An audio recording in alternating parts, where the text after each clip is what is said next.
9 परिवार बसते हैं, इसमें से सभी परिवार का स्थिति बहुत ही दयनीय है। खास करके इन लोगों का रहन-सहन आज़ादी के पहले जैसा था आदमियों का, उसी तरह का है। एक पैसा का भी परिवर्तन आज तक हुआ नहीं है।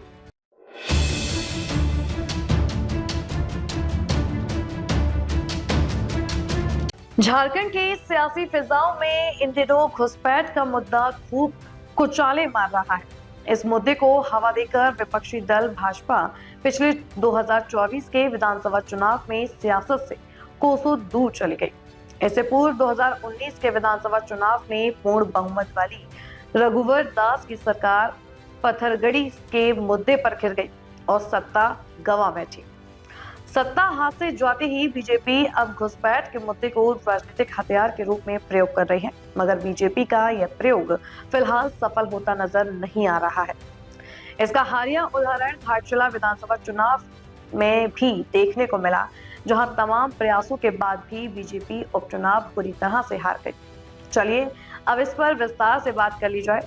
दरअसल झारखंड के सुदूरवर्ती क्षेत्र में जहां आज भी विकास का पहिया नहीं पहुंचा है, वहां ईसाई मिशनरियों ने कब्जा जमा रखा है, चाहे संथाल परगना हो या कोल्हान प्रमंडल। ऐसे सैकड़ों ईसाई मिशनरियां काम कर रही हैं जो जनजातीय समुदाय के आदिवासियों को मुफ्त शिक्षा, स्वास्थ्य और रोजगार मुहैया करा रही हैं।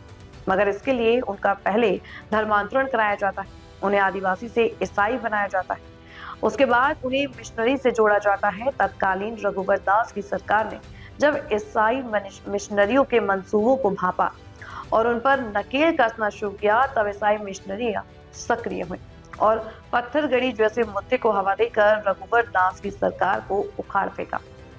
वर्तमान हेमंत सोरेन की सरकार ने ईसाई मिशनरियों को हाथों हाथ लिया और उन्हें खुली छूट दे दी। अब पत्थरगड़ी की बात कोई नहीं करता। पिछले 6 साल से झारखंड की किसी इलाके से पत्थरगड़ी के मामले सामने नहीं आए, जो यह दर्शाता है कि यह एक सोची समझी साजिश थी। मगर बीजेपी इस मुद्दे से भटककर घुसपैठ के मुद्दे को हवा दे रही थी। 2024 के विधानसभा चुनाव में बीजेपी के लिए यह मुद्दा आत्मघाती साबित हुआ और एक बार फिर से बीजेपी बुरी तरह पराजित हुई। जबकि झारखंड में घुसपैठ से बड़ा मुद्दा आदिवासियों के ईसाई में धर्मांतरित होने का है। ईसाई दल खासकर बीजेपी इस मुद्दे को हवा क्यों नहीं देना चाहती, ये समझ से परे है। रही बात बांग्लादेशी घुसपैठियों की, तो संथाल परगना से लेकर झारखंड के सभी 24 जिलों में बांग्लादेशी घुसपैठियों ने अपनी जड़ें इतनी मजबूत जमा ली है कि उसे हिलाते हिलाते बीजेपी की जड़ें हिल जाएंगी। बीजेपी में आज की तारीख में कोई ऐसा बड़ा नेता नहीं बचा जो भाजपा के डूबती नैया को पार लगा सके, क्योंकि यहाँ बड़े बड़े ब्रांड जरूर है, मगर उन्होंने अपने शासनकाल में ऐसा काम कर दिया है जिसे जनता नाका चुकी है।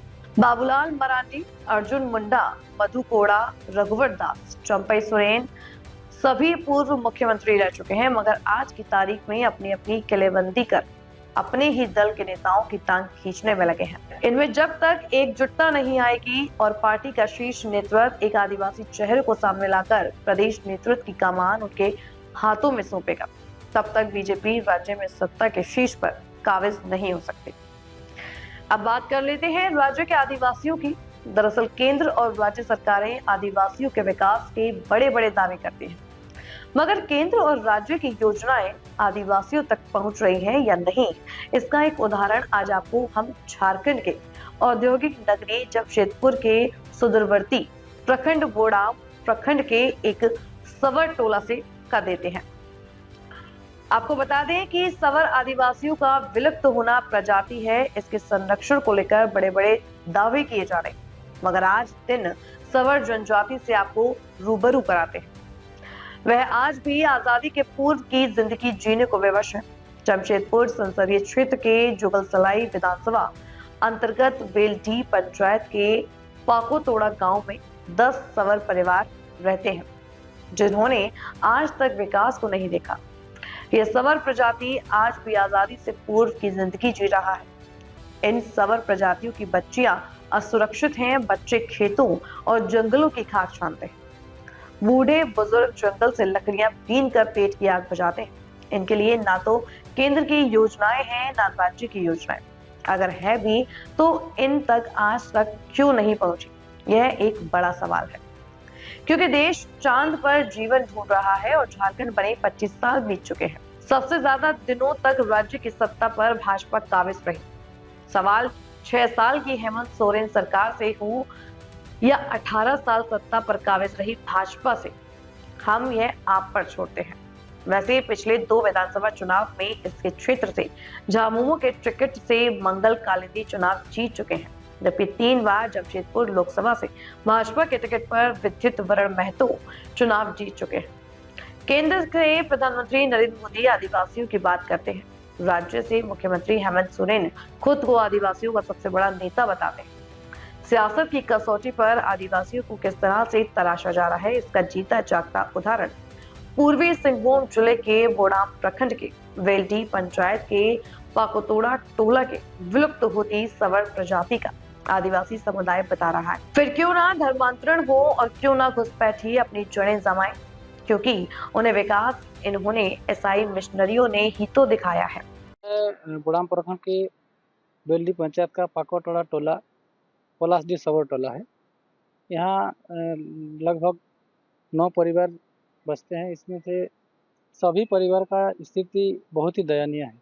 खास करके इन लोगों का रहन सहन आज़ादी के पहले जैसा था आदमियों का, उसी तरह का एक पैसा का भी परिवर्तन आज तक हुआ नहीं है।